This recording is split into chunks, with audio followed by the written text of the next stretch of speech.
one is Ms. Nombuyiselo Zondi from the Department of Education at the University of Pretoria. The topic being redesigning frequency, vocabulary lists, evidence from magazines, newspapers, and LTMS materials in Sesotho language systems. Please take the stage. Thank you.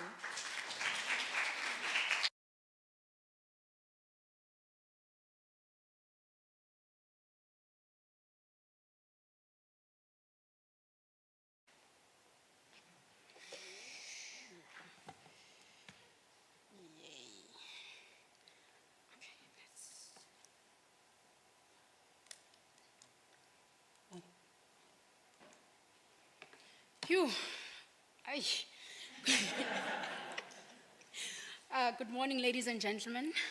I hope you guys had a good sleep.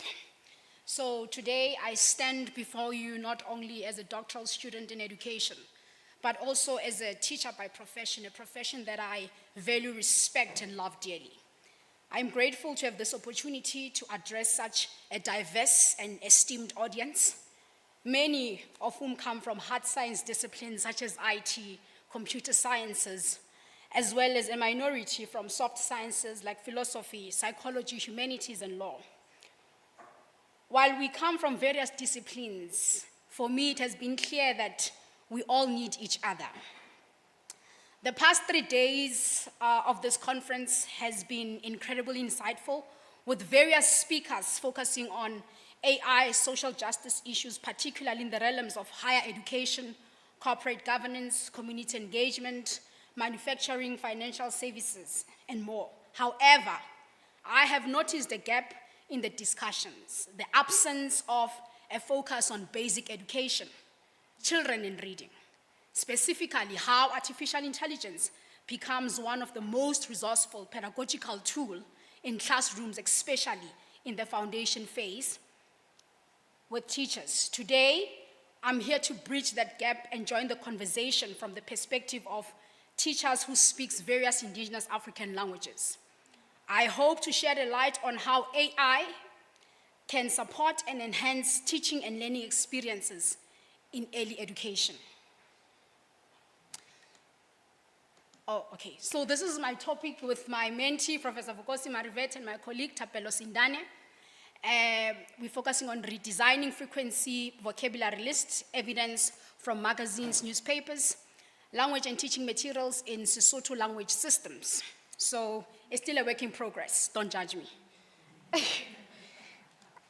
So this is the content of my presentation. We'll have the intro, the literature review, methodology, findings, and conclusion. Before I begin to present, I want to ask the floor, what do you understand by reading? What is reading? Briefly, don't be scientific. What do you understand by reading? What is reading?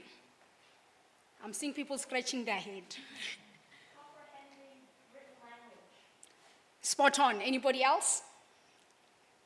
Constructing meaning out of that language in social context. Excellent. Anybody else? You guys are correct. So reading is essentially about meaning, right? The main goal in primary school is to promote or rather produce learners who are independent readers, meaning they can read fluently with comprehension on their own.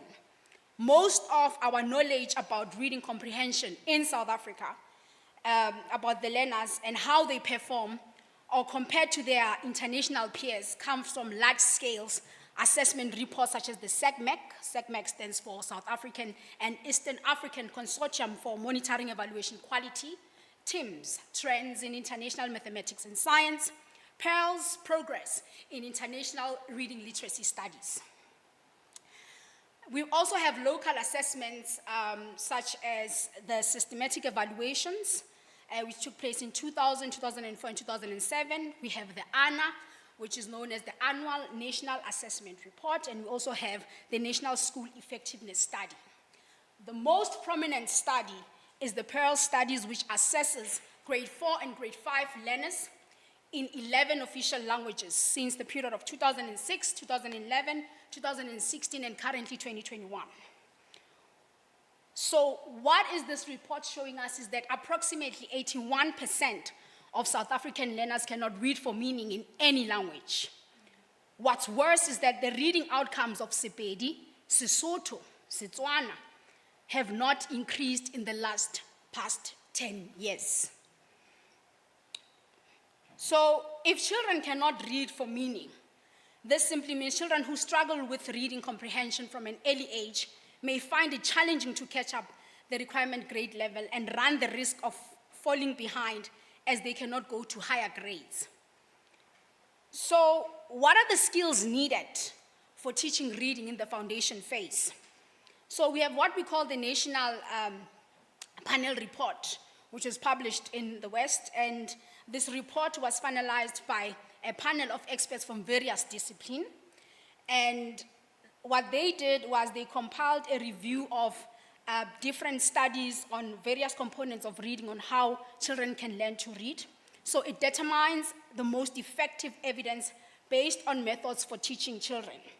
So according to the National Panel Report, there are 5 components of reading. One is phonemic awareness. Phonemic awareness is the ability to hear, manipulate individual sounds within words.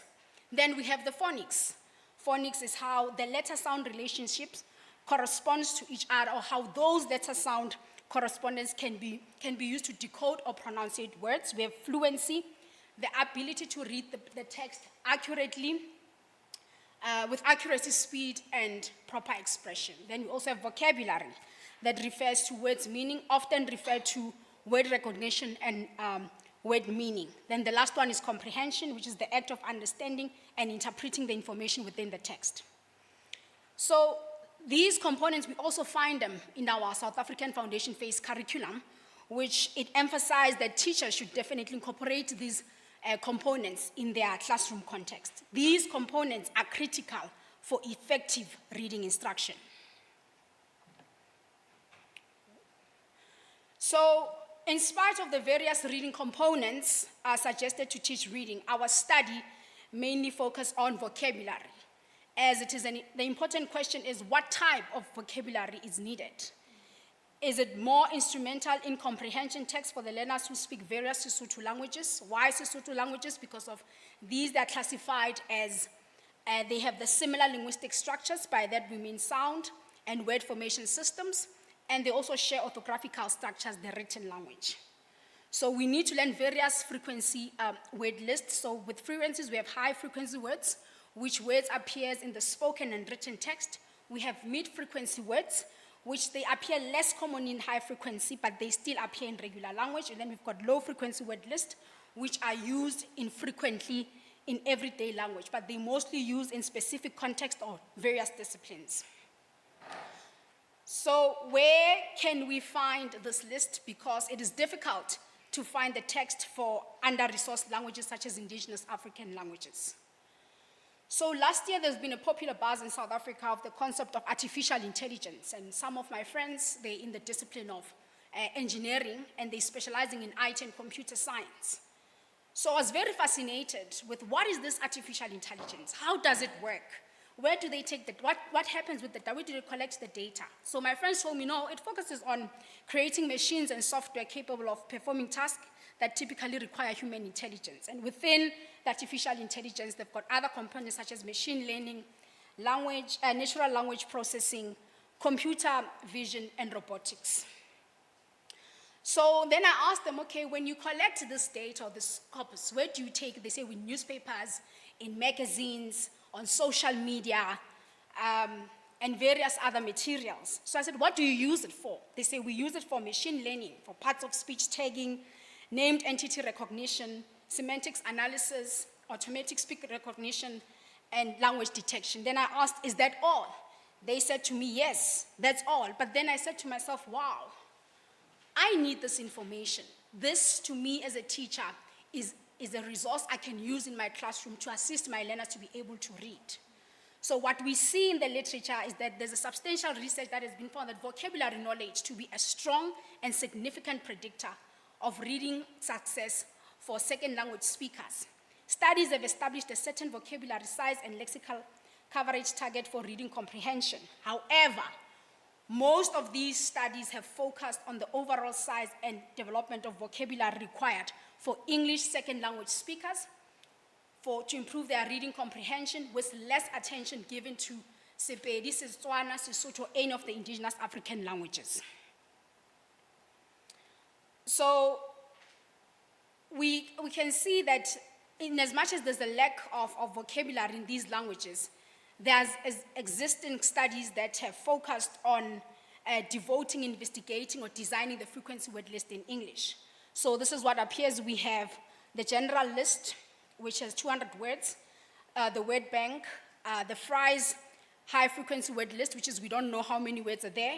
We've got our South African curriculum assessment with 300 high frequency words, as well as a known list by Dale and Charles, and we also have the British National Corpus. In South Africa, let me just go back a bit. We have the CAPS. The CAPS curriculum is a document that guides us teachers on how to teach, what to teach, which languages to teach, and it paces us to teach our learners. So we do have the frequency word list in the CAPS, but it is designed for English second language speakers. However, initially, the corpus was designed for English first language speakers and not second language speakers. So they took children's storybooks and analyzed the text and developed the frequency word list. And this frequency word list consists of verbs written in past tense. So we do not have this list in any of the indigenous African languages. Then I've also asked myself to say, where can we find the list?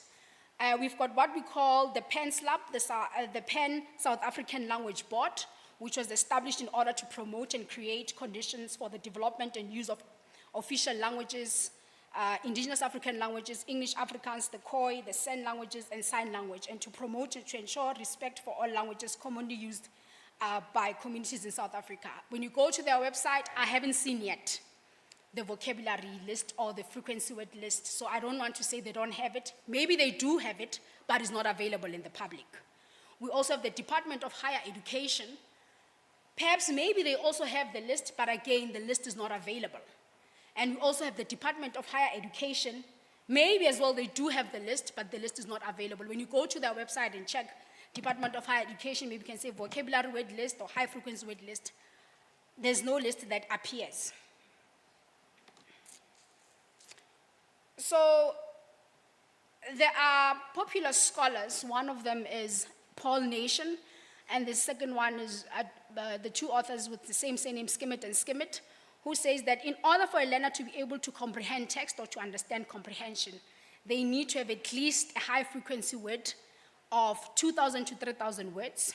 Mid frequency word ranges from 3,000 words to 9,000 words, and low frequency words at least beyond 9,000. So what we want to do in what motivated our study is the depth of empirical research in high frequency word list for indigenous African languages, particularly for Sepedi language systems. So to our knowledge, there are a few or no studies at all that focuses on high frequency word list variables, development, or designed to enhance and improve the vocabulary knowledge of learners, speakers in Sesotho language systems.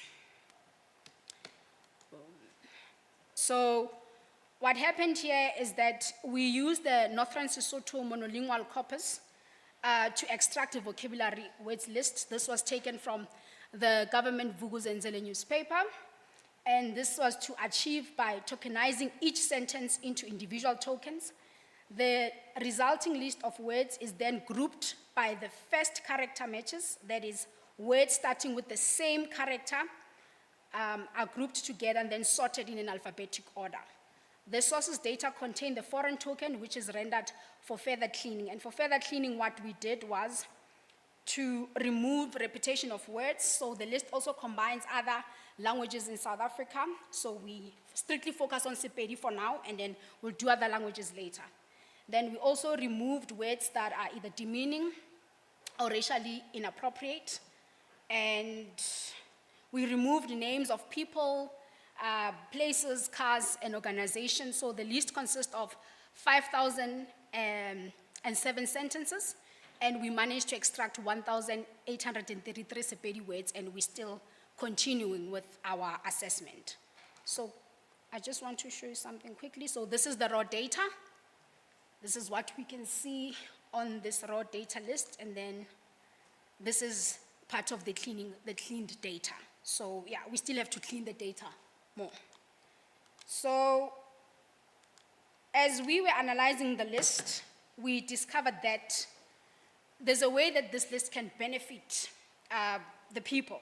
So one is digital frequency list benefits collaboration, which is providing access to universities, teachers and professionals with copyright and usage permission and data protection.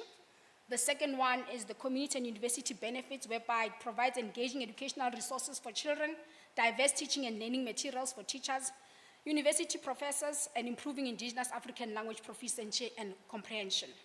It will also involve communities in data collection, improving language research at universities, and communities enhancing a cultural preservation and raising awareness of these languages. And then there'll also be a data collaboration solutions where we ensure that the data is encryption and storage, controlled user access and permission, regular data audits and updates, legal agreements, and improving word frequency count.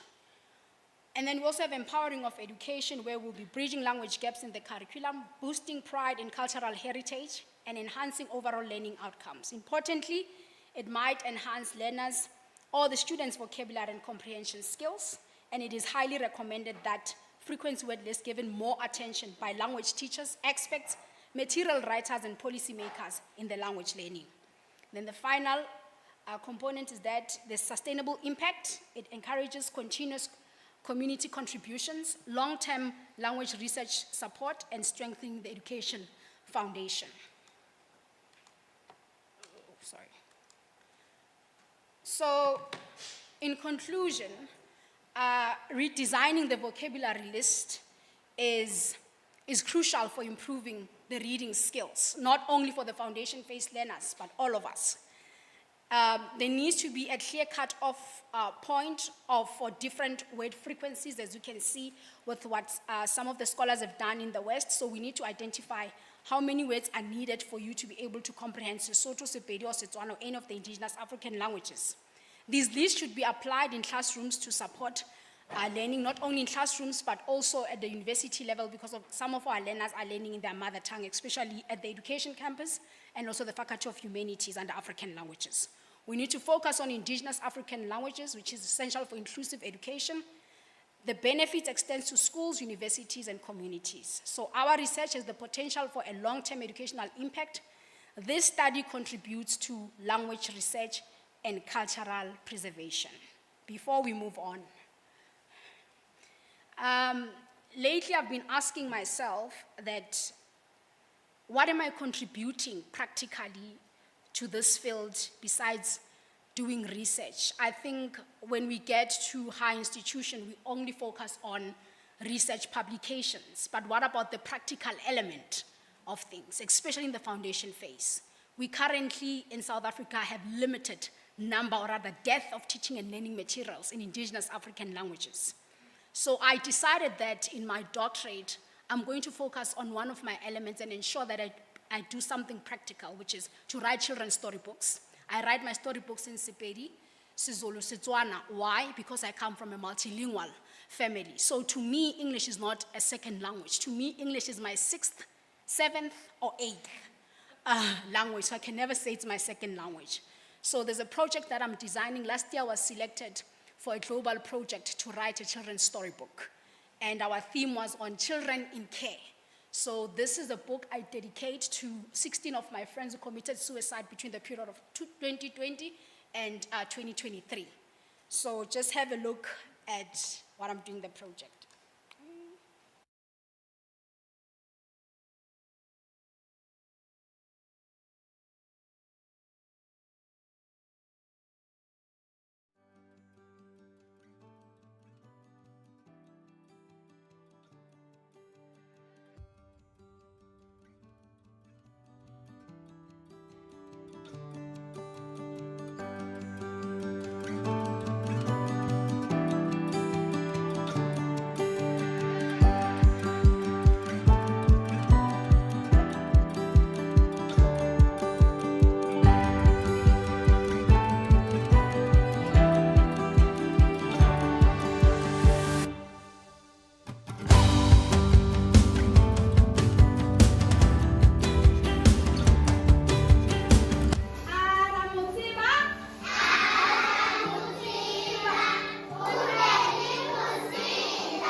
So the concluding remarks, I just want to say academic and social challenges cannot be resolved by a single discipline alone. They require multidisciplinary collaboration. This collaboration approach involves integrating various fields of expertise to address the complex needs of learning effectively. Ask yourself how the articles and books you have published can be implemented practically to find solutions to the problems we encounter on a daily basis. Writing and publishing research is not enough. It is crucial to ensure that the insights and recommendations from your research are translated to actionable strategies. Engaging with practitioners, policymakers, and community can help bridge the gap between theory and practice, ensuring that our work has a tangible impact and contributing to meaningful changes. Thank you so much.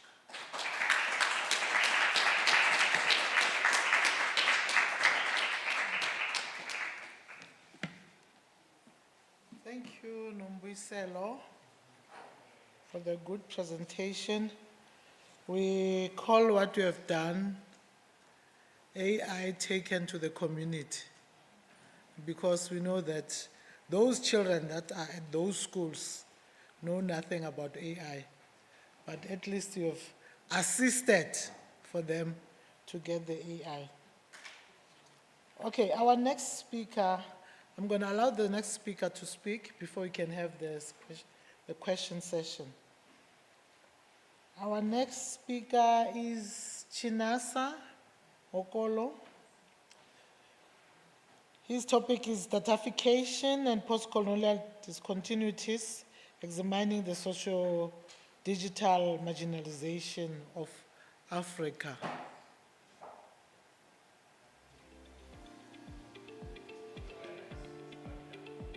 He's not here.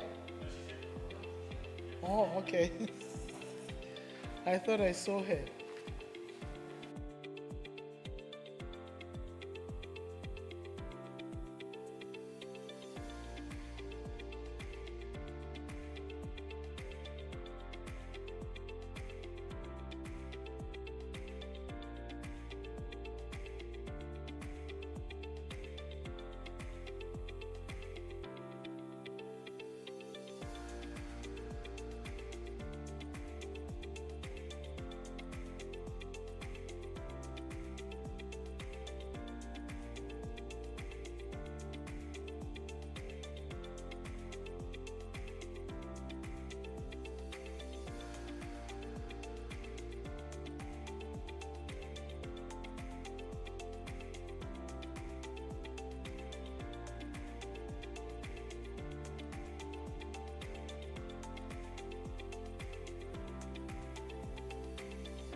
All right.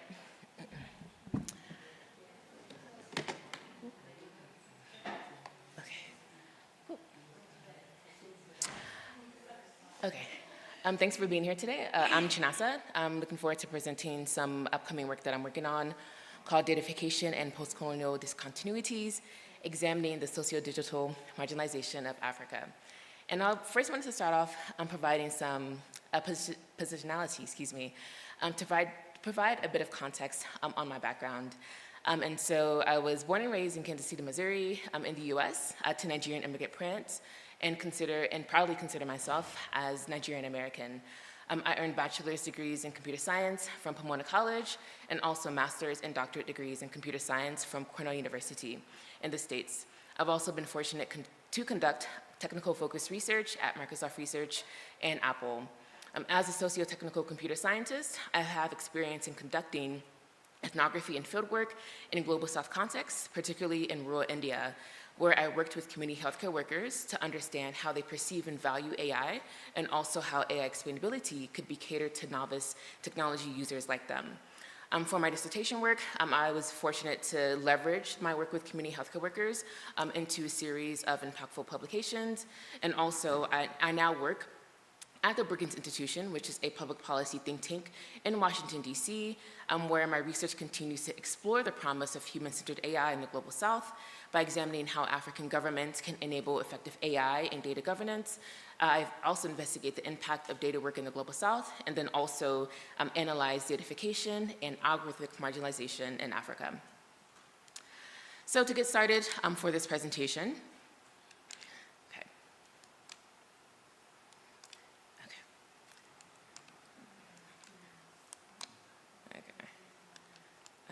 thank you. Can we go to the first? Thanks. Okay. The expansion of digital platforms across Africa, particularly those offering financial services to African consumers in countries like Nigeria, Kenya, Uganda, and South Africa, has led to increase in datafication, impacting the privacy and well-being of these users.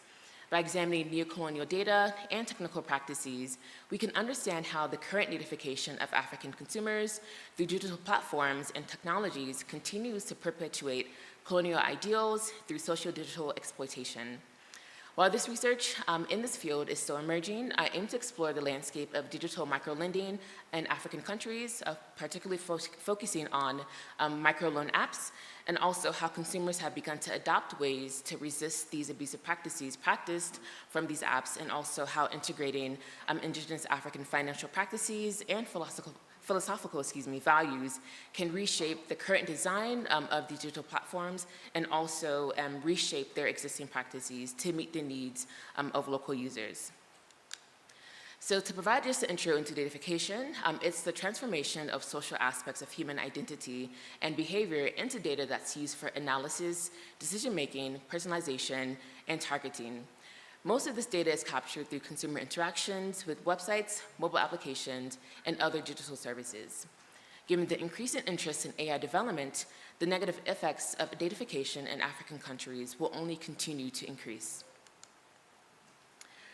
The term sociodigital change, coined by Dr. Joyn Langsfield, refers to social changes that are triggered by the spread of digital information and communication technologies. Adapting this definition, I define sociodigital marginalization as a process of which individuals or groups are excluded from the benefits of digital technologies due to social factors like poverty, education, geographic location, race, ethnicity, gender, religion, disability, and other digital factors like access to technology, infrastructure, and accessible user interfaces, and a lack of digital literacy. These factors can also lead to limited access to information and exclusion from digital platforms and services, and also impact how people experience digital platforms and tools. Sociodigital exploitation is an outcome of sociodigital marginalization, where manipulation is facilitated through and exacerbated by digital tools. Along with dark patterns and other deceptive practices, factors like digital literacy, financial vulnerability, and experience with privacy measures, and a lack of effective governance processes can enable sociodigital exploitation. Traditional datafication in colonial times has involved practices of collecting biometrics from local populations, such as the British fingerprinting programs in colonial-era India, and enacting varying forms of taxation on local communities. These practices persist today through biometrics that are imposed on refugees from agencies such as the UN Refugee Agency, the US Citizenship and Immigration Services, and through programs such as the EU's asylum database, Eurodac, and to assist the US Immigration and Customs Enforcement, also known as ICE, in migrant deportations in the United States. In the finance domain, present-day lending practices of large multilateral organizations like the IMF and the World Bank, along with African partnerships with countries like China, also mirror such colonial exploitation. Today, activities of big tech companies like Google, Microsoft, OpenAI, Amazon, and others continue to perpetuate neocolonialism. These companies profit from the resource extraction of raw minerals, many of which are obtained in conflict-affected areas, to create GPUs and other central computing infrastructure. To train and build machine learning models, these companies also rely on outsourced labor to collect and annotate data, along with leveraging these workers to classify and moderate online content. To help sustain the ever-growing need for AI development, these companies are also increasingly placing resource-intensive data centers in drought-prone areas, despite the large amounts of natural resources like electricity, water, and others that they consume. Additionally, neocolonialism by big tech companies is amplified by a plethora of outreach efforts to bridge, quote unquote, the digital divide.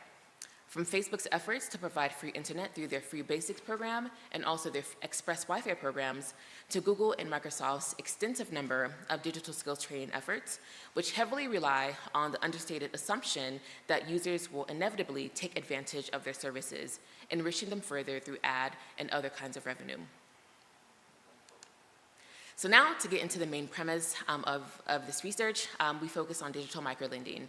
And so it's a form of microcredit that's focused on providing short-term, small loans to consumers.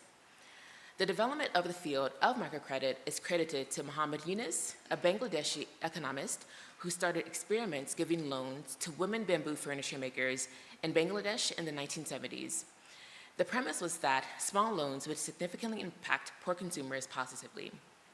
Over the past decade, with the introduction and wide adoption of mobile phones across Africa, and also the accessibility of mobile money, which was pioneered in the continent by M-Pesa, digital microlending has taken off significantly. Allied Market Research estimates that the global microlending market is estimated to generate over $340 billion by 2027.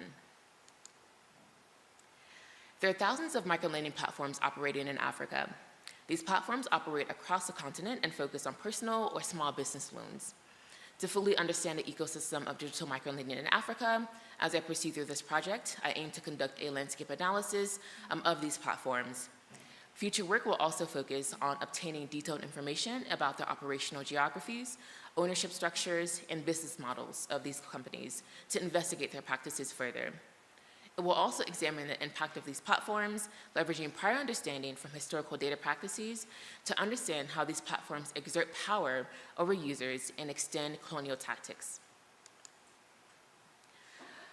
While touted as a way to enable greater financial autonomy of users, these microlending platforms entrap users through exorbitant loan terms with extremely high interest rates, with APRs, annual percentage rates, reaching over 400% or greater, and with varying loan maturity dates. They also employ debt-shaming tactics, which involve harassment, doxing, and blackmail from illegally obtained personal information to aid in loan repayment. Due to their nefarious nature, many of these companies repeatedly proliferate on app stores despite existing bans and regulatory efforts from governments.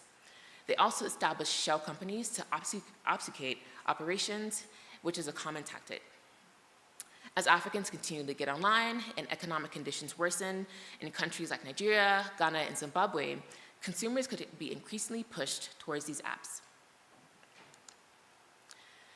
Many consumers in African countries are unable to seek recourse due to abusive microlending platforms, given the lack of comprehensive and effective policy measures to regulate these companies. Some countries already, about 36 out of 55 African Union member states, already have data protection regulations, but many of them do not cover these nuanced cases within the microlending space. In response to many of these practices of microlending platforms, entities have begun implementing measures to restrict these abusive activities. Platforms like Google Play, the App Store for Android devices, have also enacted several measures preventing loan apps from accessing customers' mobile contacts and images and location.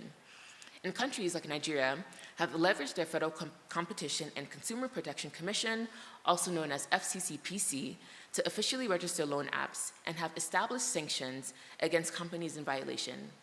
In August 2022, FCCPC established a digital lending regulatory framework which officially approved 70 lenders and established a watch list for offenders. More regulations are expected to be passed this year. Through the emergence of digital platforms offering these microlending or microloans to African consumers, Datafication continues to negatively impact these users through leveraging shame and fear tactics. Given the precarious economic standing of loan platform users, Before many standards were put in place, they were forced to share their personal data, including location, contact list, and photo libraries. In order to recoup loans, these companies employ debt shaming, a tactic which involves doxing and targeted harassment. Despite repayment or not even applying for a loan at all, users may be repeatedly contacted. A significant part of this approach also involves impacting users' social standing, and many reports have noted sensitive information, like explicit photos, being shared with contacts and publicly on the web. Traditionally, microcredit leveraged group accountability dynamics to encourage repayment, awarding loans in groups of people. However, modern-day microlending practices leverage this collective responsibility and debt shaming to encourage repayment by reaching out to the borrower's contacts, many of whom are family, friends, and colleagues. Despite the harms that are caused by this process, users have reported losing jobs and bringing shame to their family because of these practices. Consumers are subverting harmful loan repayment practices by leveraging online support groups and crowdsourcing debt avoidance strategies. Rest of World, which is an online media platform, reports how Nigerians are leveraging Facebook groups to resist harassment and avoid loan repayment. Between February and March 2023, they've tracked 11 Facebook groups with memberships from 200 to 46,000 people.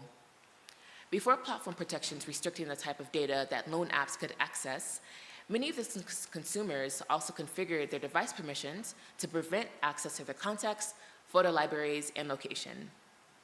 Other users have leveraged multiple SIM cards to create multiple loan accounts on different apps linked to separate phone numbers. Some services like M-Pesa have a loan product called Fuliza, which automatically uses incoming credits to pay off outstanding loan balances. Users have reported creating separate mobile money accounts to circumvent this automatic debiting. In some cases, users also use fake names and identity cards to prevent credit checks and also create multiple loan accounts. Consumer subversion of digital microlending platforms provides many parallels to existing grassroots movements that are focused on anti- and decolonial AI. Indigenous African philosophical frameworks and cultural values, many of which center personal accountability and collective responsibility, can guide grassroots-driven algorithmic justice measures amid intensifying datafication and algorithmization. Ubuntu, Umoja, MAT, and others, and Ashe, are some philosophies that could be incorporated in these practices. Additionally, African indigenous lending practices like Shushu, Ayuto, Hakbad, or Stockville can also reshape the design of microlending platforms to encourage responsible loan deployment and collection. While there are some apps that are already leveraging this historical or indigenous loan practices, their adoption isn't widespread throughout the continent. This work that I'm focused on also indicates broader implications of datafication in African context, given efforts by big tech and prominent NGOs to bridge the data gap within Africa. The emergence of the NGO industrial complex, digital humanitarian aid efforts, and the AI for social good movement has also transformed African residents, many of those in precarious socioeconomic circumstances, as data subjects. As AI development and adoption continues to scale across the continent, the negative effects of datafication in African countries and other parts of the global south will only increase. Efforts to increase digital literacy could help African users also regain agency from digital platforms, while enabling them to resist datafication from the NGO industrial complex, humanitarian aid sector, and also the AI for social good movement. While the onus should not only be on consumers, enabling their responsible usage and awareness of these systems can help with some of these issues that I've outlined. I'm currently drafting a book chapter on this topic and aim to develop a much more extensive project. This project overall aims to contribute the following.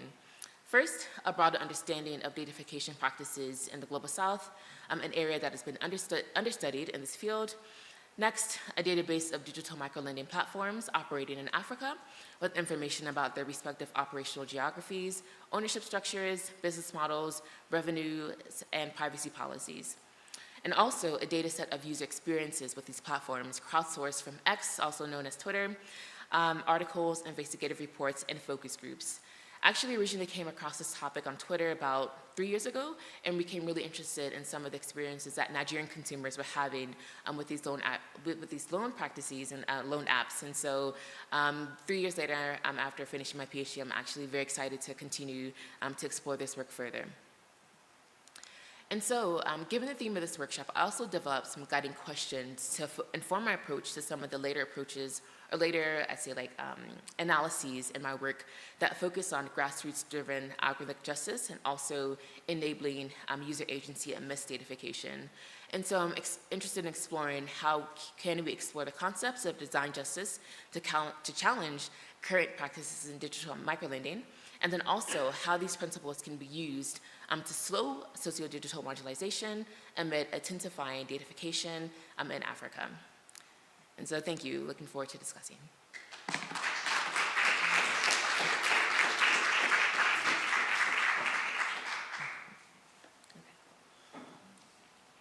Thank you very much, Chinasa.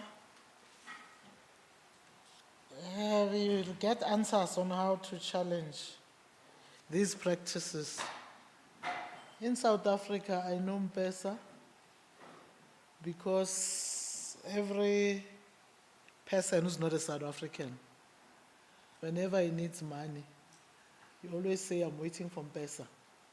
So there's also delaying tactics on people's money. We're going to allow the ladies to sit there, and then we take questions from them.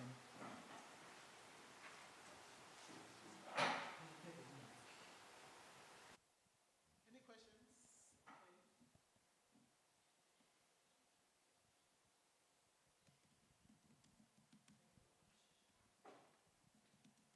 Thank you so much for a wonderful presentation. So I have two questions, one for each of you. For the first presenter, can you say a bit more about, because I don't have the background that you're referring to, so can you say a bit more about how many times does a word need to be present in an article for it to be frequent?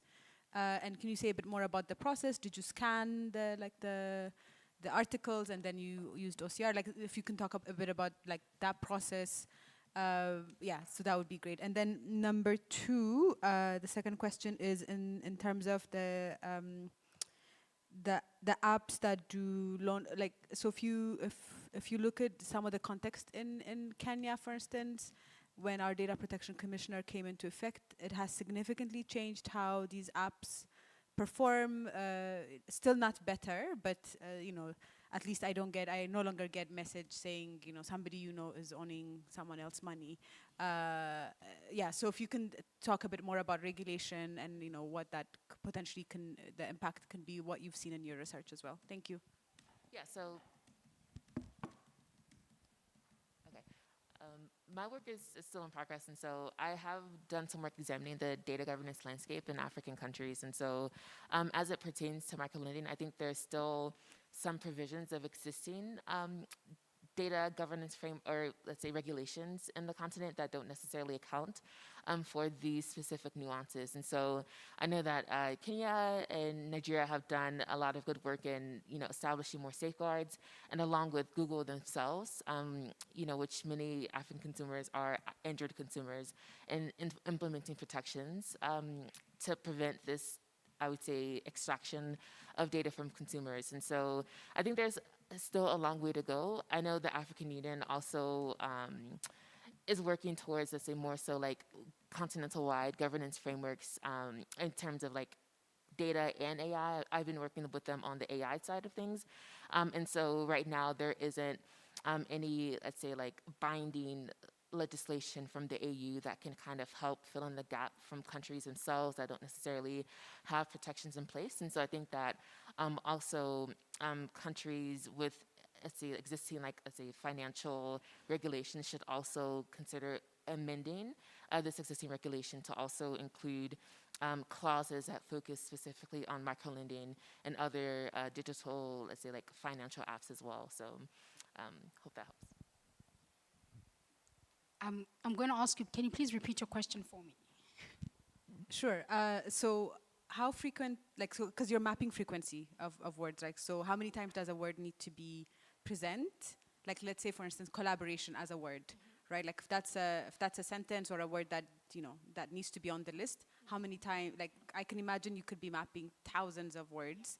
So how do you decide what is frequent and how many times does it need to be present? That's the first one. And then two, can you talk a bit more about like the process that you went through in terms of, I'm assuming you've done some scanning or if these things are already available online. So yeah, thanks. All right, so this corpus already exists. We took it online, right? But in terms of frequency wait list, we haven't yet categorized the list as to these are frequent, these are mid-frequency, and these are low frequency. So we're still analyzing the data. Yeah.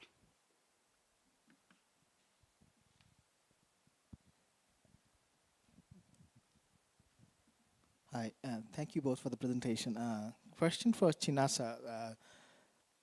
So I'm very interested that the political economy of algorithmic justice and data governance that you're talking about. So talking about data governance in a country like Nigeria, I mean, who controls the infrastructure? I mean, especially the internet and then how it's kind of AI tools being used for surveillance or distribution of resources and so on. That's why I'm very interested in how it kind of pans out in relation to kind of resisting how it kind of creates inequality and so on. Yeah, So you're asking like who controls this? yeah, the infrastructure of Yeah. AI or internet in general. Yeah, Yes. yeah. So I see one of the big players, specifically in Nigeria, is NITDA, which is basically our Information Technology Authority. And so they've been also working more so on like the development side of developing infrastructure for internet, and then also like the regulation side. NITDA has been involved in the process of developing Nigeria's first national AI strategy, and also the second phase of development that started in April or March of this year, which I've been involved in. And then also NDPA, Nigeria's Data Protection Authority, has also been working in tandem with FCCPC, focused on like the financial side of these like data and or loan microlending apps. And so I think there's kind of a growing ecosystem. I would also say that our National Ministry of Technology and Communications has also been very leading a lot of efforts in this space. The minister was appointed last August, and so he's done a lot of great work since then. He actually was already very much instrumented into placed into the Nigerian ecosystem as a founder within tech himself. And so I feel like he also brings a lot of necessary context to leading the Nigerian Digital Ministry as well. Hey, both, great presentation. My question is for Chinasa. And this is regarding, like I know in many African countries, for example, like in Tanzania, it wasn't until 2021, I think, that they started effort to provide like the equivalent of Social Security in the US, which is called NIDA. And I was wondering, when it comes to determination of creditworthiness, how do these fintech companies sort of like determine that? And I'm partly asking that because I have a friend who is an anthropologist, like working on fintech in developing countries, and in Southeast Asia, sort of like how these fintech companies determine like how a person is worthy of credit is based on like their LinkedIn profile. So like how many people are they connected to? That's how they're being determined whether they're worth a loan. So I was wondering, in an African context,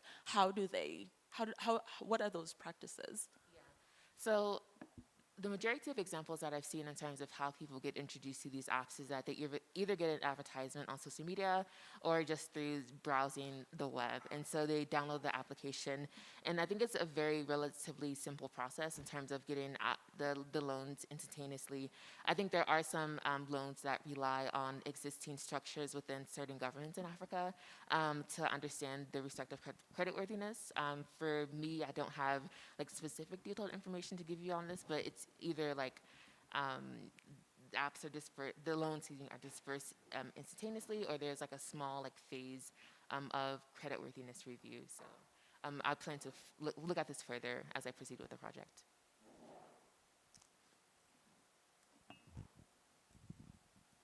Oh, hi. Thanks for this like great presentation. So I just have two questions for the two speakers. So I think for the first one, Are you? I mean, I'm not really familiar with all this text scraping thing, but to what extent could you actually capture changing meanings of words, but also like multiple meanings? So, for instance, perhaps some words before have like there are more colloquial meanings for words.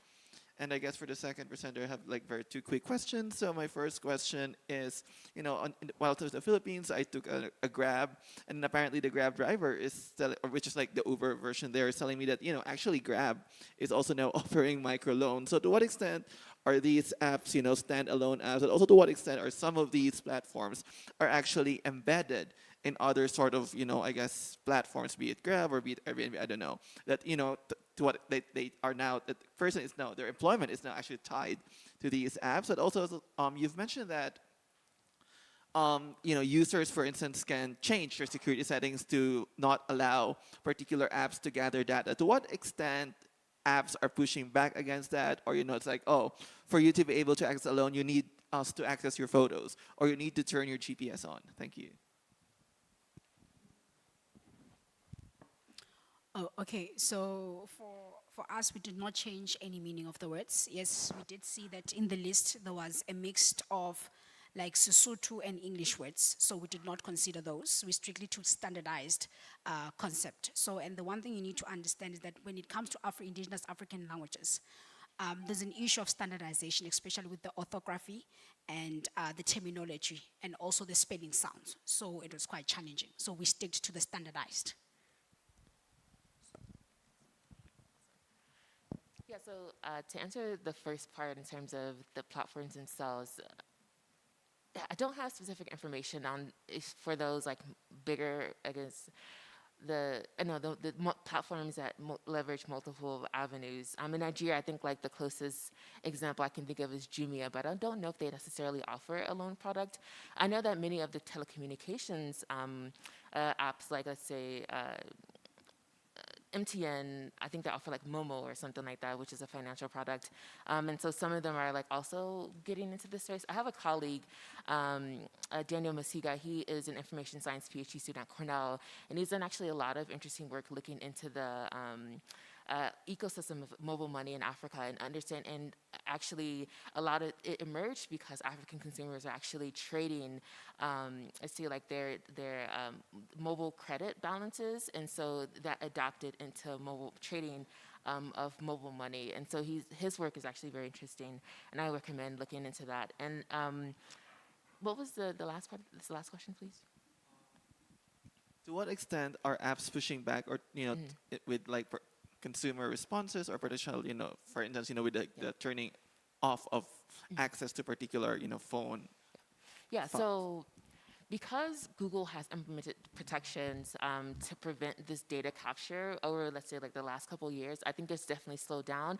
I know that these companies are still able to access this data for some real reason, and they also share it across different let's say like agents who are the ones processing the loans and also responsible for the collection of these loans as well. And so I think that consumers didn't even, let's say like if you first consented to having your data extracted and you still turn off, and then you turn off, let's say like access to your location, contacts, etc., they still have this information uploaded on their servers. And so I think it's hard to understand like how Google has been kind of, let's say, like implementing protections or that for companies who have kind of been skirting their existing policies. So that's something I'm also interested in looking towards. But generally, I think that these companies are not able to access this data, but I'm sure they're crowdsourcing it from other avenues.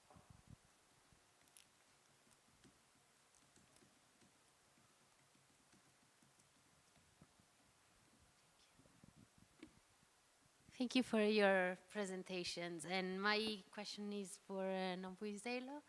And I was wondering if you can tell us more about the book that you are writing, what it's about, and also because you show that some of the topics, if I understood correctly, they seem very heavy in a way for children. So I was wondering how you deal with that in the book.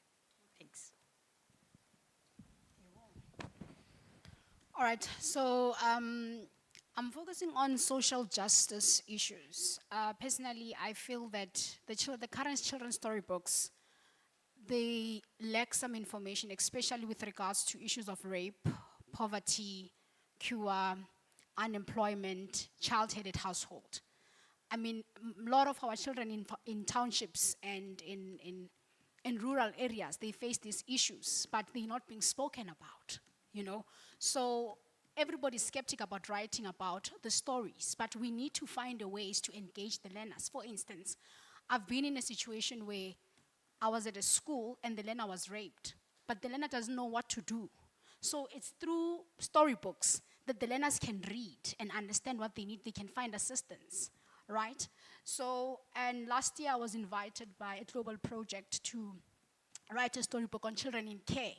That was another a missing gap, whereby we don't, when we speak about children in care, we only think about the neutral family system, but not an orphanage. So I decided to write from an orphanage perspective. And I went and interviewed some of the orphans about, you know, their lifestyles. How do they feel? How did they come? How did they, how they came to the orphanage, especially the old ones.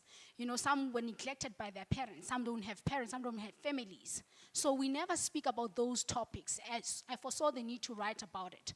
But I drew from the context of my friends because of, you know, my friends and I have been through a lot from the young age. So I decided, let me write about this and draw from our personal experiences. So I write about children in care. What is love? What is passion? What is unity in a home or in an orphanage? So yeah. Yeah.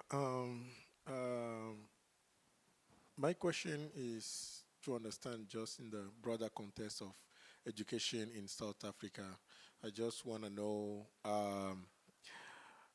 like, do children go to elementary school in their local language, in the African language? If yes, to what extent? Is it 100%? Do they learn in African languages 100%? And is it the same in middle school and high school?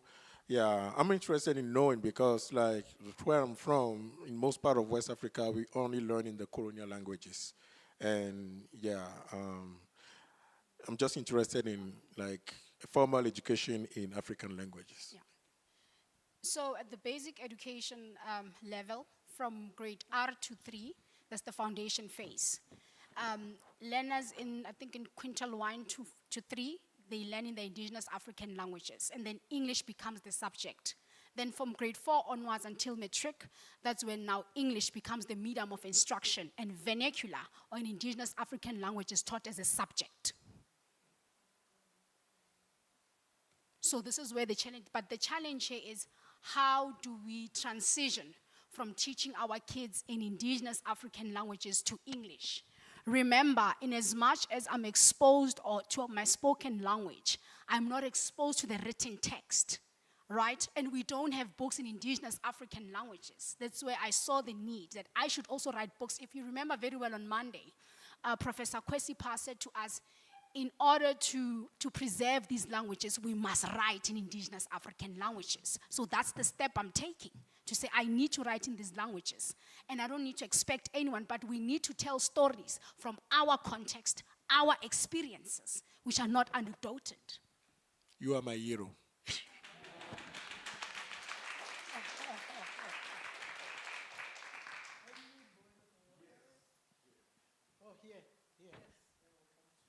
Okay.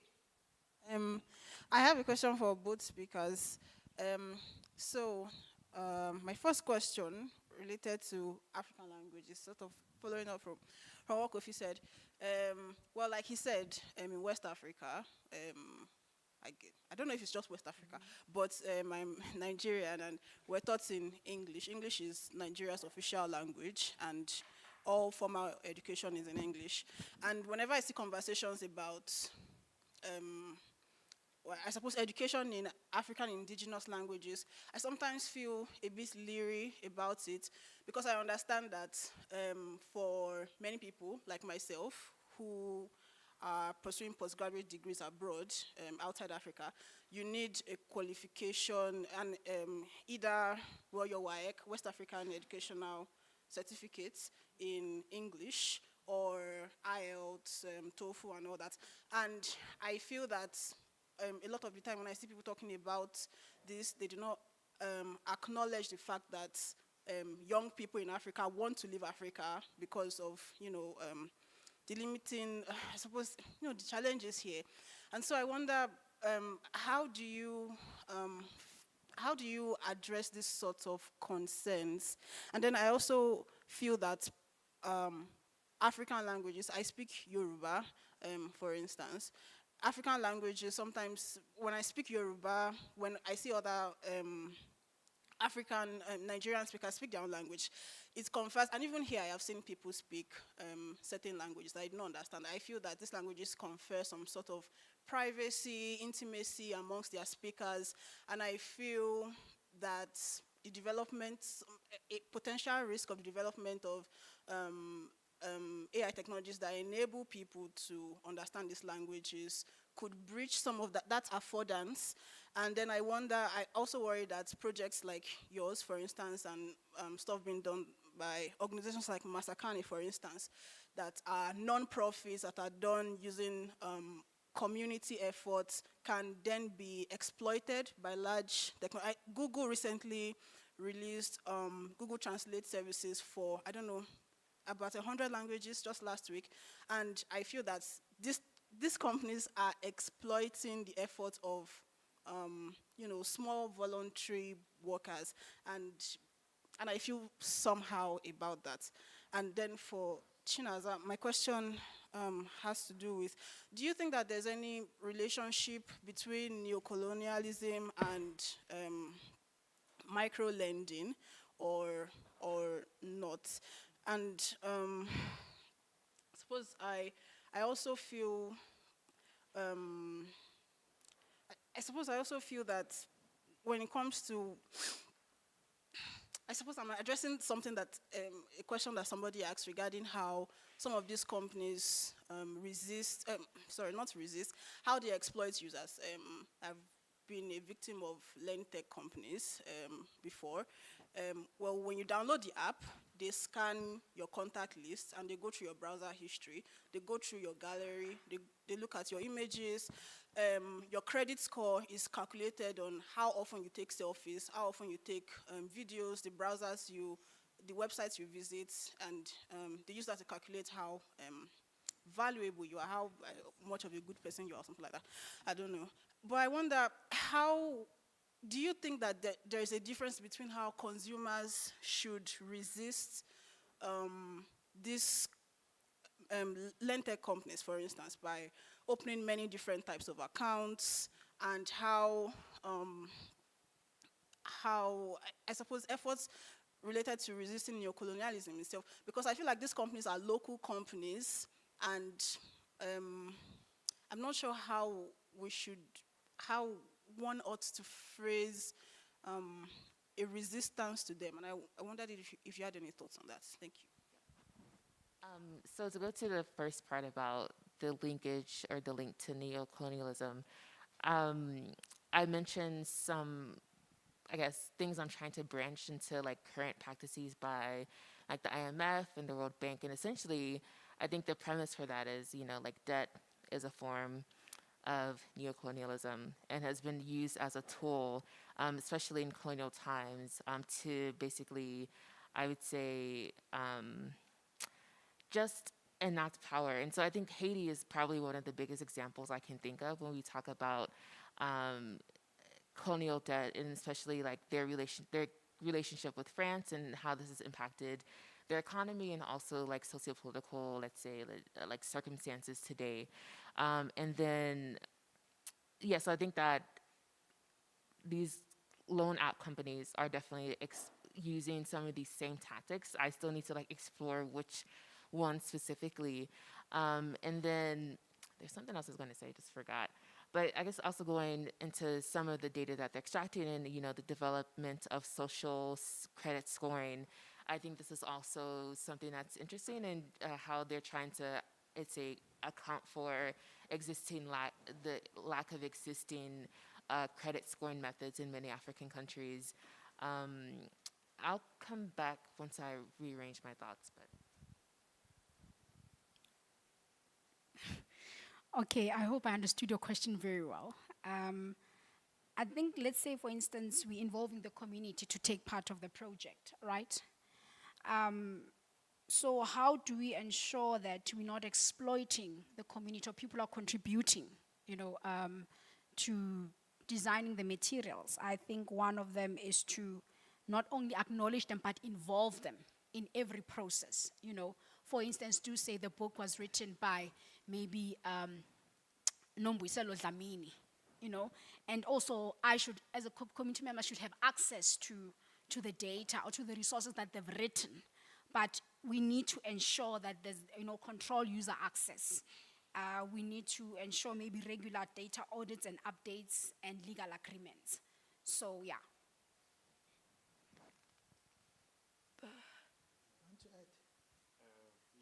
Prof. Oh, sorry, I'm hiding. Yeah, I think this comes maybe on the, it's a very important discussion favor in terms of you have, on one side, communities trying to make sure that as part of this revolution that's going on, they get counted, right? And then on the other side, you have that, yes, last week was talking about this from the perspective of you can create data, but the people who can exploit it the fastest are the big tech companies. It's not even nation states anymore. They can't, even universities can't do it as fast as those companies can. So one is there's a lot of discussion now about equitable licensing. And some people here, even at the University of Pretoria, are involved in that. I think the Deep Learning Indaba, there's going to be a big session on that this year, on equitable licensing. But that doesn't really immediately take care of the challenge of the asymmetries in power, right? For a lot of researchers on the African continent, there's simply not much research funding that is coming from either communities themselves or from governments or from, to really be able to drive the scale that is required. So it's almost you're stuck in this situation. Let your language or culture completely die, or you think, and because of that, there's a tension. I'm not saying I don't have an answer. That basically to preempt that. I'm not saying I don't have an answer. It's a huge tension.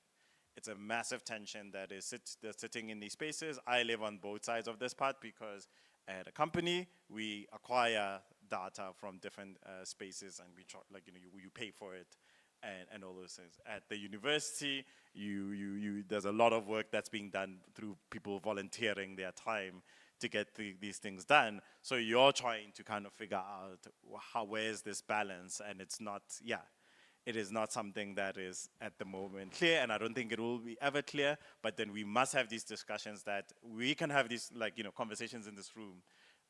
But asking that question, maybe it might have been nice to ask somebody like Shakir yesterday, given spaces, but when you're in those rooms, believe me, I've had an interaction this year, the room goes quiet. Completely, right? Because it is this thing that there's a lot of value that comes out of what is community driven. And at the same time, it's like, well, you can't really get our money for nothing, right? Right? But it's like, you can't, that's something that we have to resolve. You cannot dissuade people from now having these conversations about likely new licenses. Yes, the example is always going to be the Maori on having a license that just from the beginning you can't access. But for me it's a spectrum, and we have to figure out something that's in between, and we don't have a lot of time. Yeah. Yeah, actually, Favor, I did want to respond to the language part, even though that's not the main focus of my work. I have seen some of the impacts of this, democratization as well. And I actually read an interesting post on LinkedIn yesterday that talked about how the increasing access of the Romani language has been increasingly abused by Hungarian police to further marginalize Romani peoples. And I actually used to live in Hungary, and I was there during the time that there is this, just a lot of big uproar around Syrian refugees trying to like transit through the country to get to Germany. And so I could really feel those tensions as like a Black person that was not from Hungary. And so I think that we have to, ideally, governance processes would help mitigate some of these issues. Because for me, for example, I don't believe that the military should use AI, but because of national security, quote unquote, I don't think that there will be ever effective governance processes that, let's say, like prevent that from happening. And in the U.S. in particular, AI has been increasingly leveraged by ICE and other immigration authorities to assist with migrant translations and understanding their asylum applications. For example, there's a case where an Afghan refugee had her case denied because the translation software thought that she had inconsistencies in her stories because they were not able to understand subject-verb agreement. And so when she was saying I, a lot of it was being translated to we. And so we have to understand that there are limits in terms of how AI should be used and should be accessed. And also going back to the Romani thing, the language based on the post, from what I understand from the poster, they mentioned that Romani was developed just for communication between these peoples and was not meant for wider access to the world. And so I think that we should also kind of recognize the sovereignty and ensure that it can be protected somehow as companies try to increase, again, like this AI democracy or, inclusion, as we call it.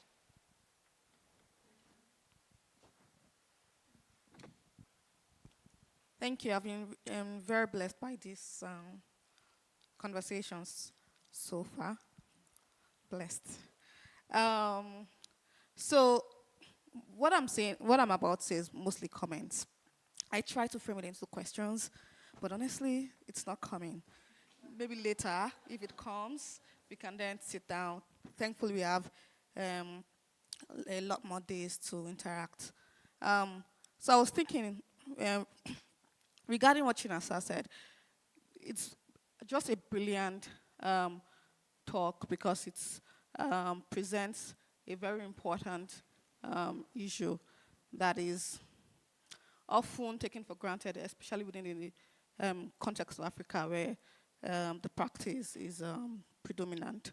And I was thinking that it's necessary to think of how digital microlending has thrived because of corporate microfinance practices. I don't know if they are microfinance practices, but I don't know if you know things like Ajo, for instance, whereby in the Nigerian system, it has always been a norm for people to get together, community. I don't know the English. I can't translate. Yeah, so you get it. But the whole idea is that community members come together, they save together, then at the end of every month. In South Africa, it's called stock fair. Stock fair, okay, that, yeah. And then one person takes the money for that month, then it happens again the next month, and that leads to a lot of issues because certain months, some members will not receive the money they are supposed to receive. So and there is nothing the other person, they will fight and quarrel, but because there is no documentation or any such acknowledgement or written acknowledgement of this practice, they just fight and nothing is really done. So it has become such a practice that has lent some validation to digital microlending operations. And I think that's something to acknowledge, how local practices themselves can be leveraged by all of these companies to validate and legitimize their operations. And secondly is going by Favor's experience and that of others, you would find that digital microlending practices somewhat helps us question the bottom-top ideology. There's this idea of, we have been talking about it, where there's the bottom and there's the top, and the bottom has somewhat should be the recipient of certain community services offered by the top. But you find that those who actually lend money are educated folks meaning wanting to go abroad, for instance. I personally have people around me who do this. So who is at the bottom, who is at the top? This is something that I have been thinking about often. The very fact that I am here sitting and being all bougie does not necessarily mean that I don't even fall maybe scam to practices that are very endemic AI-wise. So I think this is something that also should be thought about, especially in relation to the idea of digital literacy as a solution. I know pretty much like what I should know about digital operations, but it does not necessarily shield me from practices such as microlending. So what does that really mean? So I was thinking about that in that regard. So what of the educated ones who have no choice but to engage in digital microlending, and showing how the political affects the technological in many ways? I was going to say a lot to Bui, but I think we can have a conversation later on, because part of what I am interested in is how languages like indigenous, vernacular can somewhat affect the resolution to establish a baseline for teaching or for impacting knowledge in African languages. But we can talk about that later, yeah. I think we have the time. I have the time? Yeah, you do. I don't want to be the one talking though. Maybe when other people... You have the time. I do, okay. Yeah. Yeah, so it feels weird, but please don't take offense. She said I have the time. So the idea of indigenous is something that is passed around often. I remember in school, we say words like, if you use vernacular, you'll be fined. You remember Noah? And I think most of the African folks that had to learn in colonial languages, you literally get to pay money for speaking in Yoruba or Igbo, and they are all termed as vernacular. And vernacular itself, I think I looked into the roots one day. It's come from this Latin origin that is very problematic, something about bastardized language or so. And having that word being constantly reinforced, or such word as indigenous African languages, and then we go to English. And there's no prefix behind English. There's just English, there's just French. There's no, those languages are also indigenous to wherever they are from. So I'm wondering what it means to constantly reinforce ideologies of indigeneity when it comes to languages, especially when they are from Africa. And then this is also in connection to the written, for instance. The written as prioritized over the oral. Digitality and artificial intelligence I consider to be a mediator between orality and textuality in that way, such that it does not necessarily lead to a prioritization of the written. It's just an avenue to get the work across to some group of people, as much as orality will be the best approach to get the work to other groups of people. So I wonder how to navigate that territory, whereby the written itself being like an ideology promoted by Euro-American entities is then seen as a tool of empowerment for getting our languages documented and known and all of that. So yeah, I'll probably just stop there. Yeah. Thank you. Yeah, I just wanted to respond to one of the things you mentioned earlier on about the existing indigenous practices of micro lending. Like the Susushi mentioned, and even the Ajo itself, they all had. Can you hear me now? Yeah, like they all had their own frameworks and some sort of checks and balances that made them operational in the way they did. Like even social ties, for instance, were one of the things people looked at to practice micro lending within indigenous African society. Like, for instance, if I wanted to create a group of people who would, form members of an SSU, for instance, I would probably look out for people that share certain values or exist within certain radius within the community. So there were these check and balances, that existed within those practices that the digital micro lending practices do not, take into account. So it's, forecloses and also does not recognize those what's it called?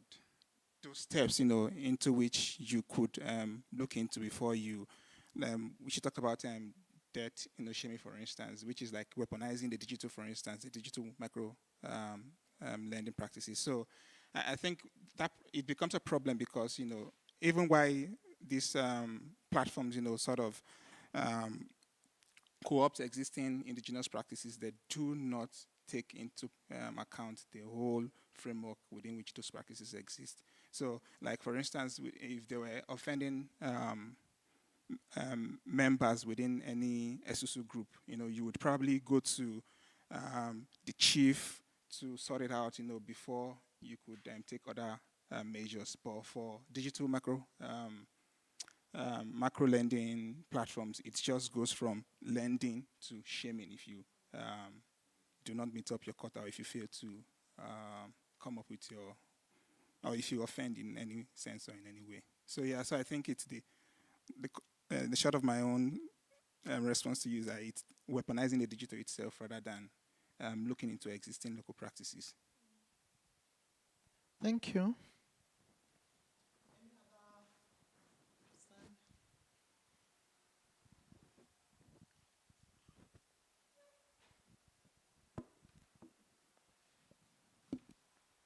Hi, so my question is for Bui.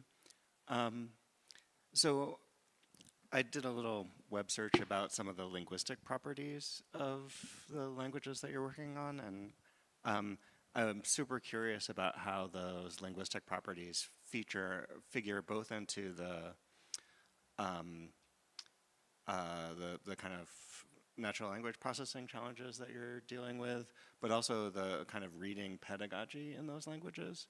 So apparently, and you can correct me if I'm wrong or tell me from your perspective what's the interesting linguistic features of these languages, but they're agglutinative languages, so they have very complex word formation rules, including a lot of vowel harmony, like in Turkish.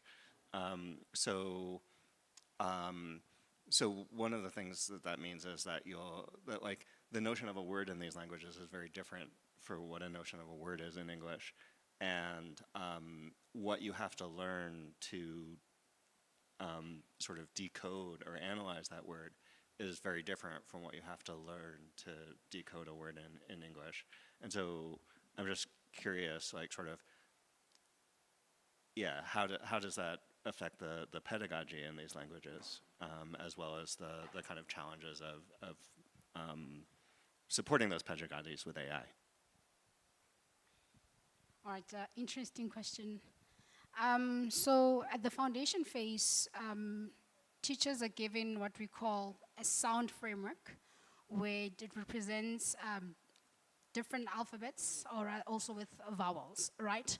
And per term, you are told to say maybe you need to teach 7 letters, alphabets. Maybe A, B, E, D, B, right? So when you teach, let's say, for instance, letter B, in Pedi we pronounce it as V, and in Setswana and Sesotho it's B, right? Which is different from English. We're going to say B, right? So what they do first is they teach the child the sound, and then followed by the whole word level, and then the syllables, and then the onset rhyme. Let's say, for instance, you say bana, children. So that B-A, it's a syllable, right? You teach the child all the letter sounds, the sounds in each word, and then you teach the child how the sound letters correspond to each other. And yeah, I think Dr. Nomadlozi can explain more on that, how to teach. Then you have a photo. As soon as, say I have to teach the easy word, it's A, which is an apple. First of all, you teach them how we write the A in the A all the time. They don't know whether it's a noun or verb. The linguistic features do not feature. It will be like, okay, they know the O, then there's a stick, because they call it the O and a stick. Then the next time, you say the syllable, Apo, which goes to Apola, Apo, then they know PU and LA. Then you come with a photo of an apple. Then they must write it all the time. They can write it 20 times or 10 times. But next time you say APULA, they'll tell you Apula, and then they'll show you the picture.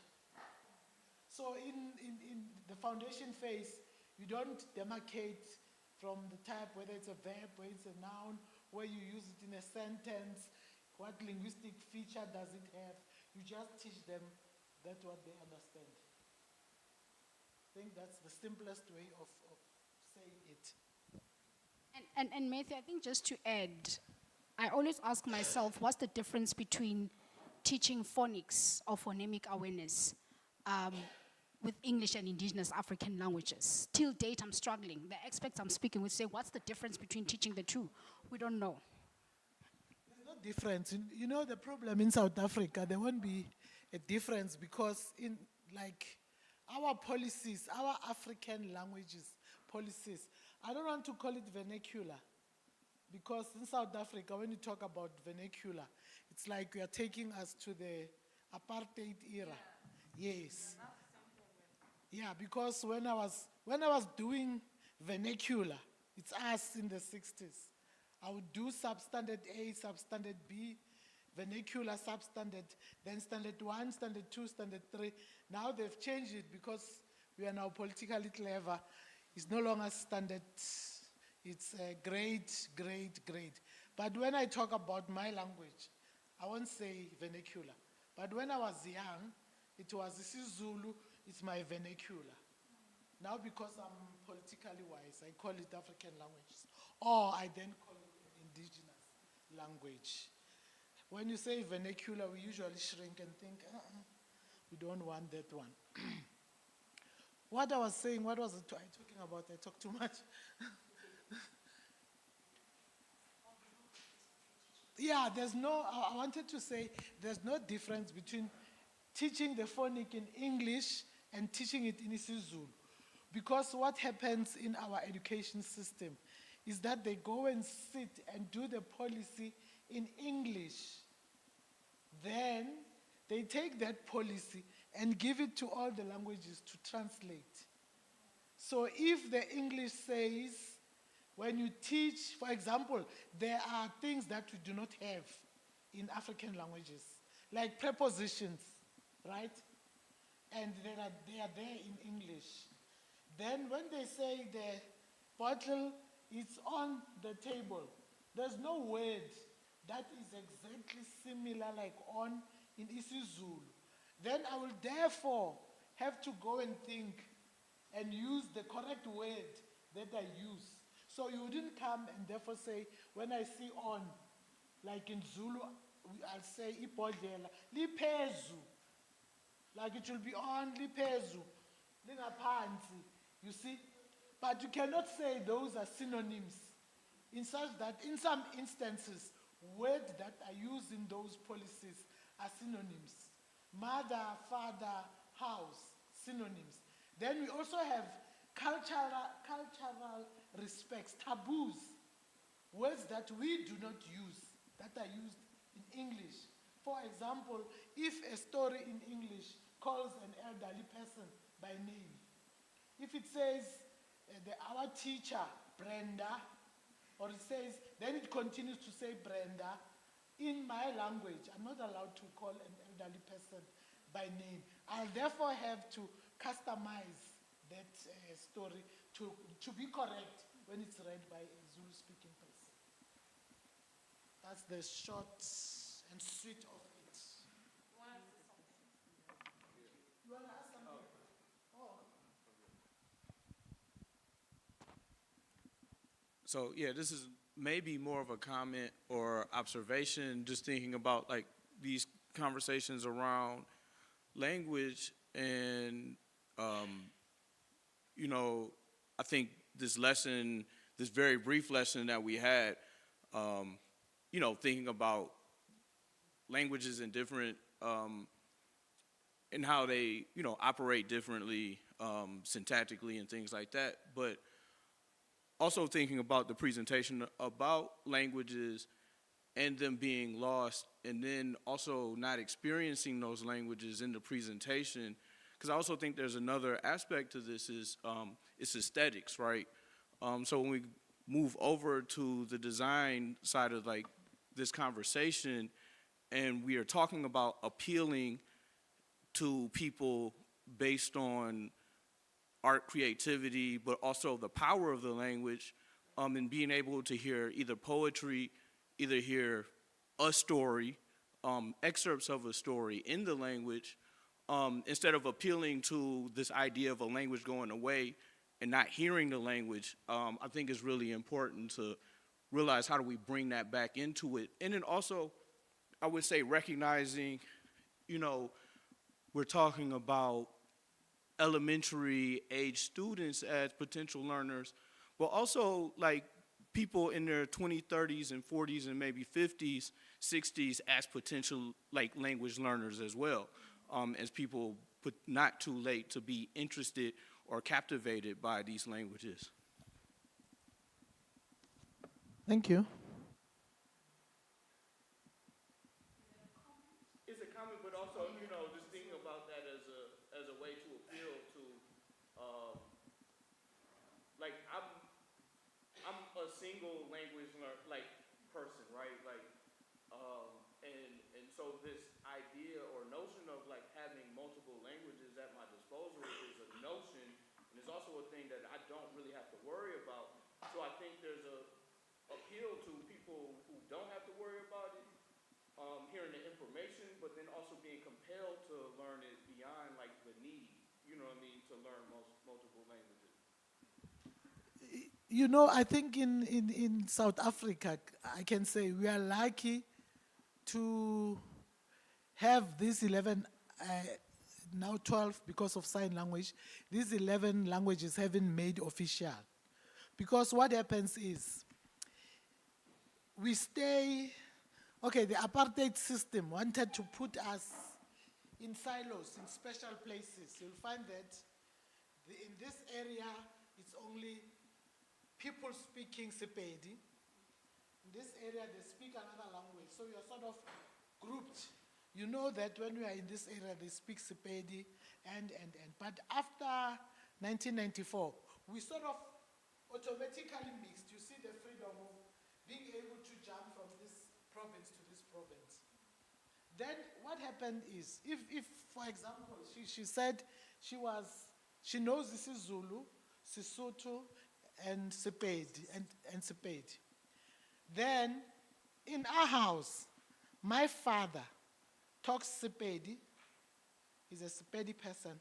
My mom is a Zulu, and we have to talk a language with our parents. We go out, at school we are taught English, but around us, we've got all these languages.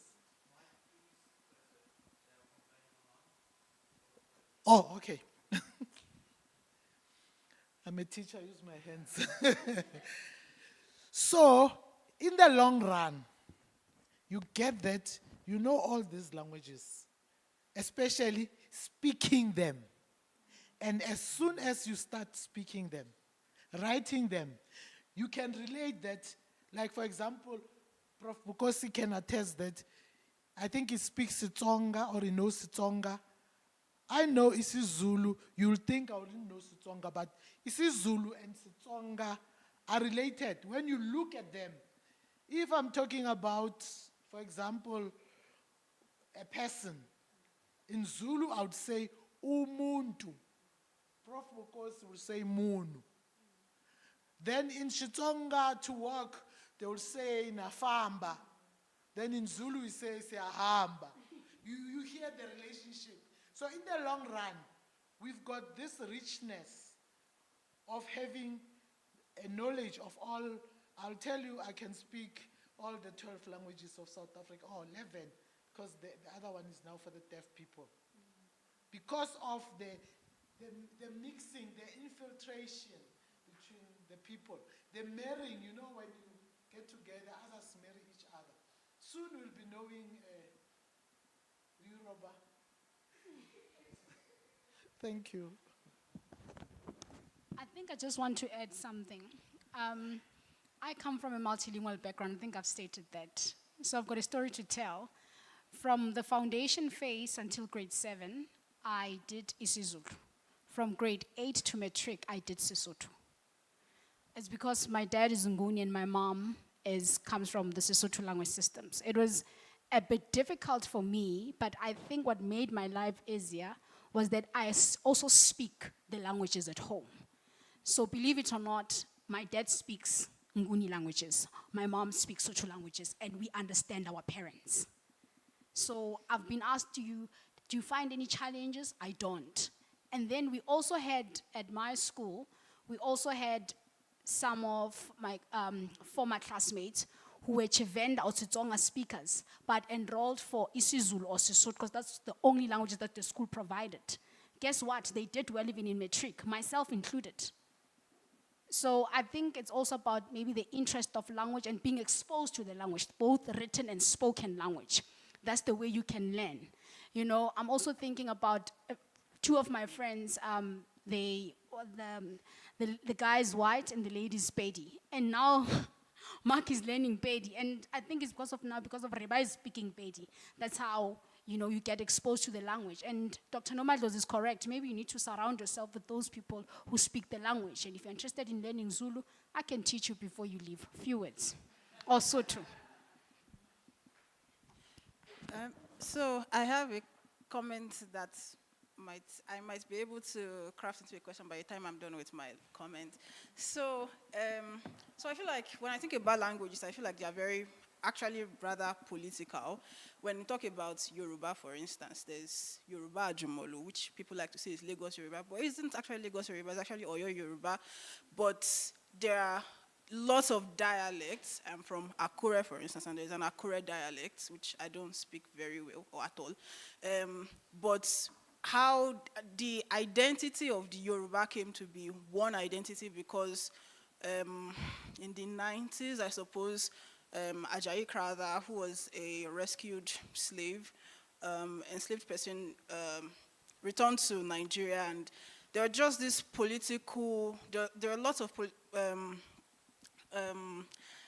activities, I suppose, that went into coalescing the identity of the Yoruba as one ethnic group, where there used to be many different types of people. You find the Lagosians, the northern Yoruba, the eastern ones, and so on and so forth. But today when people say Yoruba, they say, oh, we are all Yoruba, even though we are all actually rather different. And when I think about Nigeria's political landscape, where we have three major ethnic groups, we say that they are major because they have the largest number of speakers. So Yoruba, Hausa, Fulani, and Igbo.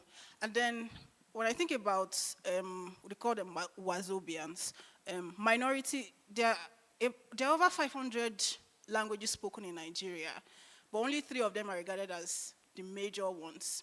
And when I speak with people from the minority ethnic groups, it has been my observation that people from minority ethnic groups in Nigeria speak Pidgin, better than, Yoruba people. I think Yoruba Pidgin is awful, it's ugly, because we speak Yoruba very, very well, and we don't usually speak Pidgin.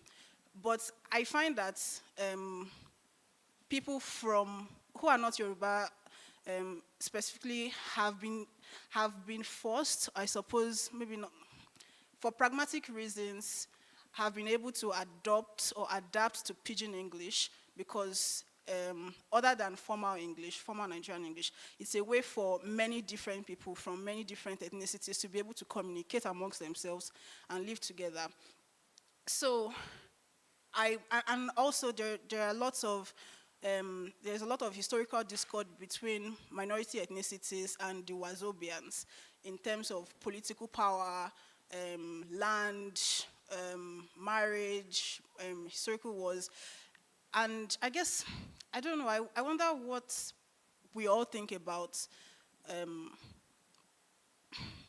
don't know, there are 4 dances of a language, of something like Pidgin, for instance, or something like English, that doesn't have the contemporary and historical, I don't know, negativity of the wars and the current and continual clashes you're having with your vastly numerically superior neighbors, and what that means to people, I don't know, people who are resisting, I suppose. I don't know how to put it. I feel like Nigeria's educational system, when you are learning a foreign language, an indigenous language, a Nigerian language, is usually Hausa, Yoruba, or Igbo. That's what you learn in school. Those are the languages you learn in school. No Urobo, no Isoko, no Idoma, no Tiv, nothing like that. And so, to me, I feel like this is an unacknowledged or often invisibilized reason why people reject learning indigenous languages or embracing them, because they have a history of oppression with the majority ethnic groups who speak these languages. And I wonder what you guys make of that. I'm going to say in South Africa, we also have the same situation. But we try by all means to pick it up for those who are lowly. You know, they say they are marginalized. We call our languages marginalized languages as compared to English and Afrikaans, which have grown too much. But in this group, you find that because of the numbers, you know, when Stats SA count us, you find that the Zulu speakers are more than the other nations. Then there's Xhosa, there's Sepedi, there's Setswana. And as we go down, we call those languages more marginalized than the ones on the top, because the one on the top on the upper hand, they've got more dictionaries, more people, more books compared to the other ones that are below the map. I think the situation sounds the same. The only thing is that we also have dialects in Zulu, but the only thing that happens is that when you speak isiZulu, it must be the Zulu that is standardized. Yeah.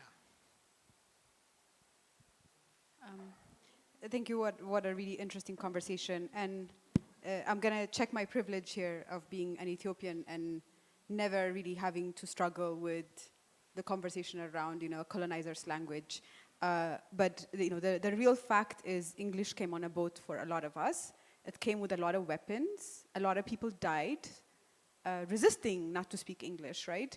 So the assumption that, somehow these languages are neutral is for lack of a better word, extremely concerning, right? For some reason, we all have, and again, with the privilege that, we all speak English, we all are able to navigate the rest of the world, but I don't think you'd have this conversation, the professor on Monday morning was talking about this, where you didn't have this conversation with a Swedish man who from day zero will learn Swedish until he has his medical degree, but he still is able to function in English. So I think we're conflating maybe a few things here where, we should be talking about, our education system is not good enough, right, to enable us to have that conversation in English and being able to, function in English while also maintaining our indigenous, well, I don't want to even say indigenous, our languages. My language is not indigenous to me, it is my language, You don't have that conversation with a British man or whether his language is indigenous. So I think it's really critical for us, maybe not to necessarily conflate those things. And there's a lot that happens within, language is political everywhere.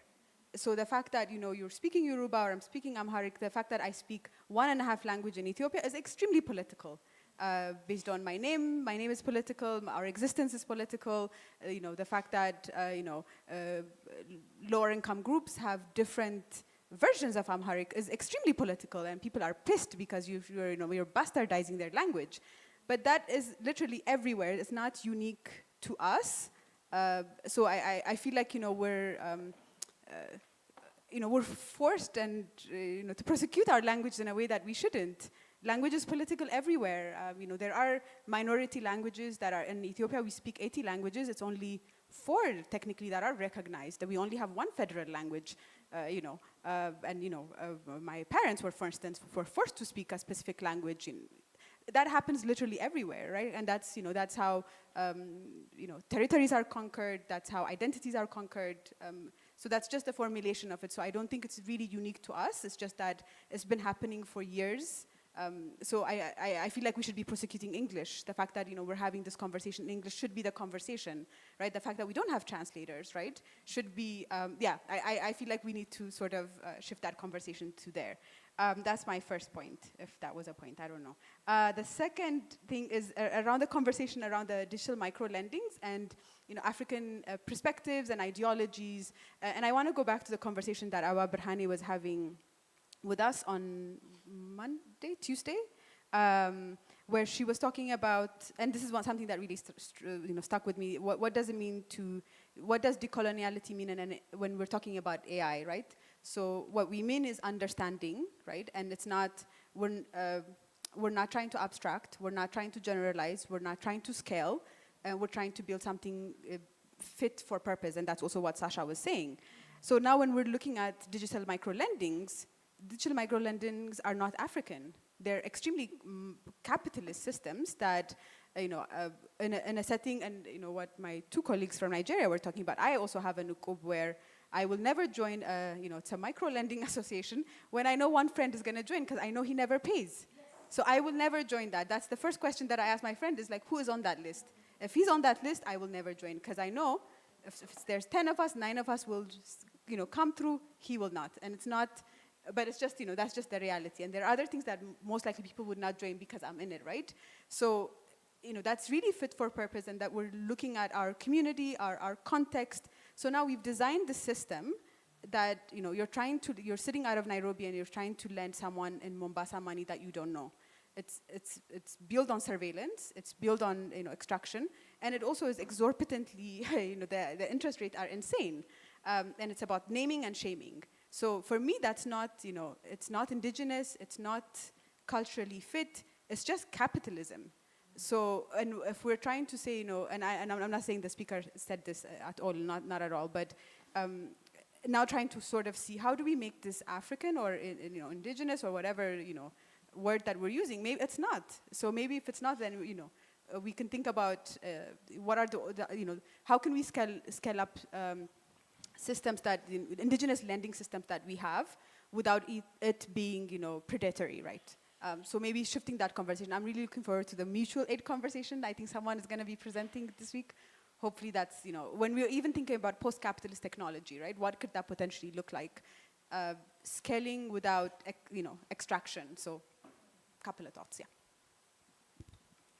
Thank you very much. Any other person? I have the mic. Oh, no, you go ahead. Go out. You go first. No, please. Said the things I wanted to say much better. Who's getting a mic? You want to follow? Who's first? She's first. No. I pass. You pass. I pass. I've been obligated. They say you pass. Because it's you.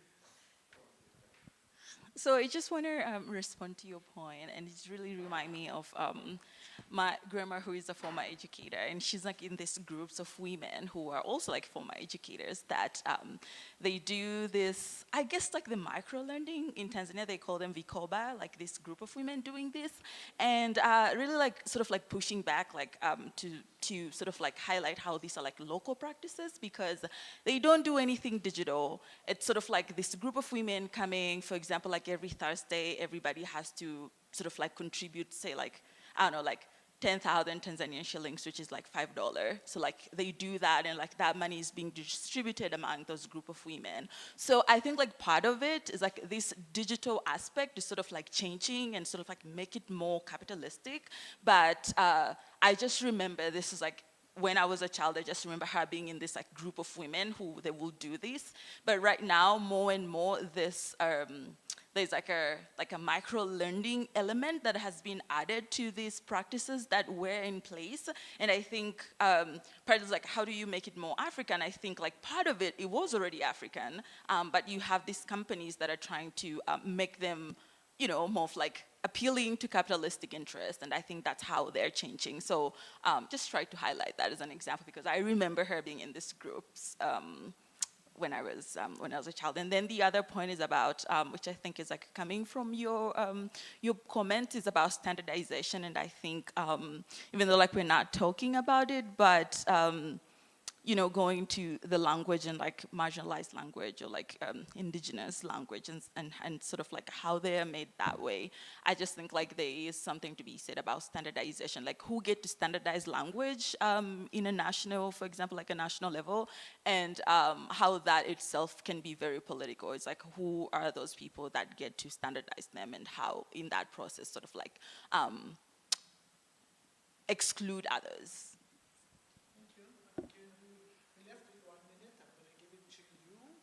Then, Dr. Vukosi, Professor Vukosi, there was no questions online. Oh, for yourself. Oh, no, it was. Take half a minute, then half a minute. Sure, okay. I think this is goes to Chinasa.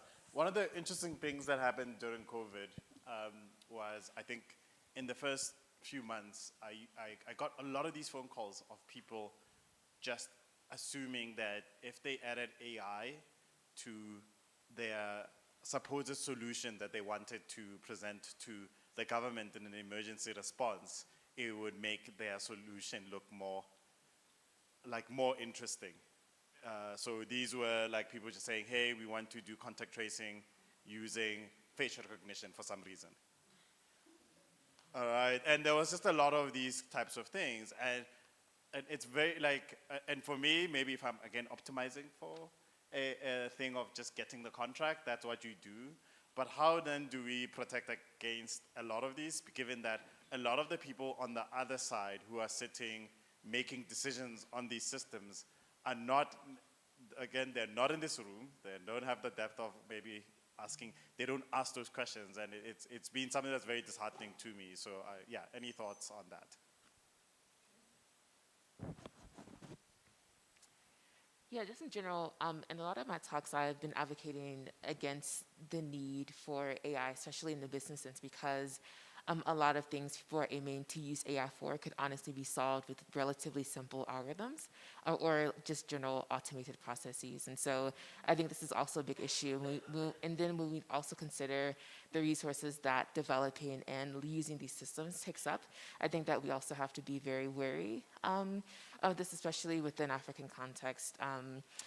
We had a meeting with the Nigerian government Ministry for Technology for developing like an AI strategy last week, and they were talking about, they added a clause talking about, how can we develop AI in a green manner, and like we can develop funds to support sustainability and AI and everything, and I actually didn't necessarily agree with it because it just didn't make sense, and so I think that we have to be just aware of this, and also just seeing the disproportionate impact of climate change on Africa and also within the global south.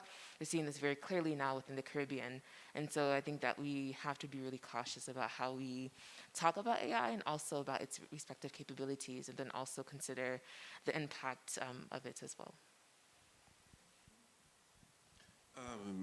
Yes, the last half minute. I would like to, yes, I'm coming at it from a very practitioner point of view, and something in the last exchange brought up what for me is like a self-contradiction.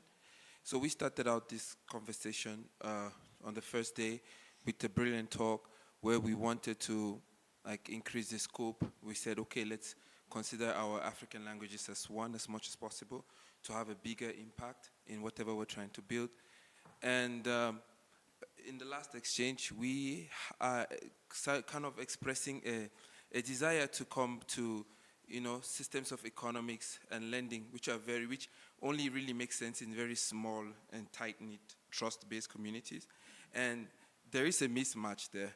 Like, if we want to have this system where, from South Africa, I'm talking to people in Botswana and all that in a common language and building a system, I cannot at the same time want a system that does not allow that transaction of funds and lending. And if we want that, we need to do away with the element of trust that she's describing in the women meeting, because there's a lot of trust.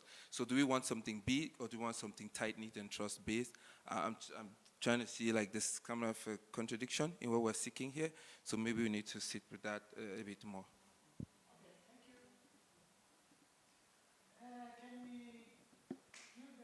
So a round of applause. Thank you very much. Our day ends here. Hopefully then we go for lunch, and we'll see you after lunch. Must enjoy lunch.